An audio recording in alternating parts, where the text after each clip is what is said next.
மனிதன் என்பவன் தெய்வமாகலாம், மாறி மாறி வழங்கும் போது வள்ளலாகலாம். மனிதன் என்பவன் தெய்வமாகலாம். இந்த காலத்துல நம்ம எதை கொண்டு வந்தா எதை கொண்டு செய்ய ஒண்ணுமே இல்லை இந்த உலகத்துல. இருக்கும் வரையே நம்ம அடுத்தவங்களுக்கு உதவி செய்யணும், மனசால நேசிக்கணும். அன்பை தவிர வேற எதையுமே நம்ம மனசை விதைக்க கூடாது. எந்த எண்ணங்கள், ஜாதி, மதம், எதுவுமே இருக்கக்கூடாது. யாரும் நல்லா இருக்கும்.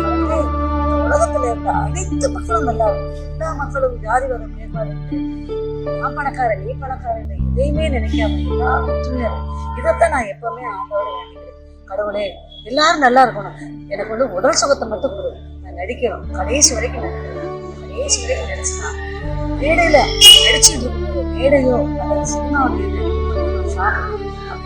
கலைக்கை விடமுத்துல முடிந்து எத்தனை நாளங்களாக ஆயிட்டா என்ன பண்றது. ஆனா இது வந்து சமூகத்துல வந்து சினிமா நடிக்கிறாங்க சொல்லுவாங்க. நடிப்பு என்பது சரஸ்வதி, அது நம்ம நாட்டுல வளரணும். பாட்டா இருந்தாலும் சரி, டான்ஸா இருந்தாலும் சரி, நாடகமா இருந்தாலும் சரி, சினிமாவா இருந்தாலும் கலைத்தாய் சரஸ்வதி அது நம்ம நாட்டுல வளரணும். அது நம்ம உடம்போட ஒட்டணும். அப்படின்னாதான் அது நம்ம கண்டிப்பா நடிக்கவும் வரும், பாடவும் வரும், ஆட வரும். நான் ஆடாட்டாலும் தன் சதையாடும், ஆடின காலம் பாடின வாயும் நிச்சயமா இருக்காது.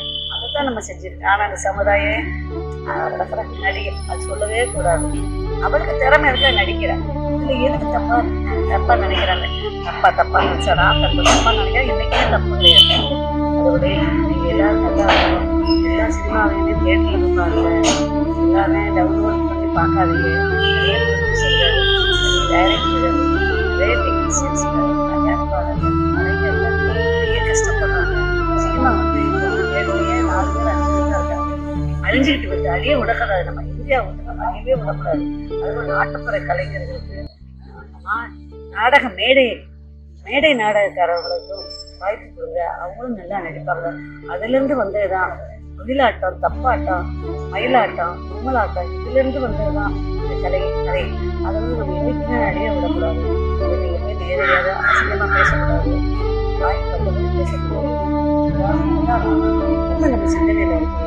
ஒரு நாள் முடிஞ்சது யாருக்காக ஒரு நாள் ஒரு தர்மம் செய்யும். லட்சக்கணக்கில் போய் செய்யா, கோடிக்கண செய்யாது, லட்சக்கணக்கில் செய்யும். இருந்து பூட்டி வச்சு எதுக்கு அங்கங்க போகம் பண்ண லட்சக்கணக்கில் போய் செய்யா, 1000 ரூபாய் செய்யும். கோடிக்கண செய்யாது, லட்சக்கணக்கில் செய்யும். இருந்து பூட்டி வச்சு எதுக்கு அங்கங்க பூகம்பம் நடக்குது, கடல் கொந்தளிப்பாகுது, ஃபயர் ஆகுது, துருக்கில பிறகு 40,000 பேர் செத்து போயிட்டாங்க, பூமிக்குள்ள போயிட்டாங்க. என்னத்துல லீட் போனாங்க? அவ்வளோ பெரிய மில்லியனு அவங்க 3 ரொட்டி பாக்கெட்டை வச்சுக்கிட்டு. ஏன் இந்த மாதிரி ஒரு காமலாசை? தனக்கு மட்டும் வேணும், தான் மட்டும் வளரணும். அதை இருக்கிற வரை எம்ஜிஆரை போல, மயில்சாமி அண்ணனை போல இன்னும் எத்தனையோ பேர் இருக்காங்க. காமராஜர் ஐயா, வச்சல ஐயா, நிறைய பேர்.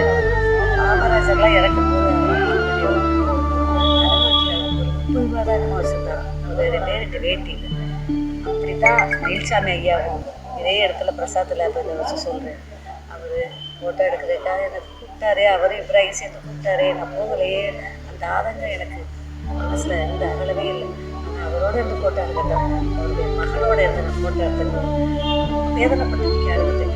இவ்வளோ பெரிய தர்மராக இன்னைக்கு. அதாவது அவர் உயிரோடு இருக்கும்போது அவருடைய பெருமை தெரியும். அவர் இறந்ததுக்கப்புறம் அவருடைய பெருமை ஒவ்வொரு பரவிட்டு எல்லாரும் அவரை பற்றி மாதிரியே நம்ம என்னால் முடிஞ்சளவு நான் உதவி செய்யறேன். நாளைக்கு ஒருத்தருக்காக நான் சாப்பாடு கொடுத்துருவேன். அப்போதான் எனக்கு மனசு. ஏதாவது ஒரு பொருள் வாங்கணும், யாருக்காவது கொடுக்கணும் தான் தோணும். ஏதாவது ஒரு காசு வந்து யாருக்காவது கொடுக்கணும் தான் தோணும். நமக்கு இல்லை. என்றைக்குமே என்னுடைய பேங்க் பேலன்ஸ்லாம் எனக்கு கிடையவே கிடையாது. பேங்க் பேலன்ஸ் நம்ம செத்த பிறகு யாருமே யாருமே எடுக்க மாட்டாங்க. இருக்கிற வரையும் எடுப்போம். நல்ல பேர் எடுத்தோம்னா 4 பேர் நம்மளை தூக்கி போடுவாங்க. இந்த எண்ணத்தில் தான் நான் போயிட்டு இருக்கேன். இல்லை வயசாக போச்சு, உனக்கும் ஒன்று காசு சேர்த்து வைக்கக்கூடாதாங்க. ஒரு 4 பேருக்கு கொடுத்து நம்மளும் சாப்பிட்டு ஜாலியாக இருக்கிறத விட்டுட்டு சேர்த்து வச்சு என்ன பண்ண போகிறோம்? கூட அனுப்ப போகிறாங்க. அலெக்சாண்டர் எப்படி செத்தாரு? அலெக்சாண்டர் செத்து அவருடைய பெட்டியில், சவப்பெட்டியில் வச்சுட்டு கையை பிரிச்சுட்டு போனார். ஏன் அப்பா, நான் எதையுமே கொண்டு போகலை. நான் மேலேருந்து வரும்போது எதை கொண்டு வரல, நான் போகும்போது எதையும் கொண்டு போகலன்னு தான் சொன்னேன். அதன்படி ஒவ்வொரு மனிதனும் நினைத்து விட்டால், வாழ்ந்து விட்டால் இந்த நாடு முன்னேறும், இந்த உலகமே முன்னேறும். எந்த கொரோனாவும் வராது, எந்த பூகமும் வராது, சுனாமியும் வராது.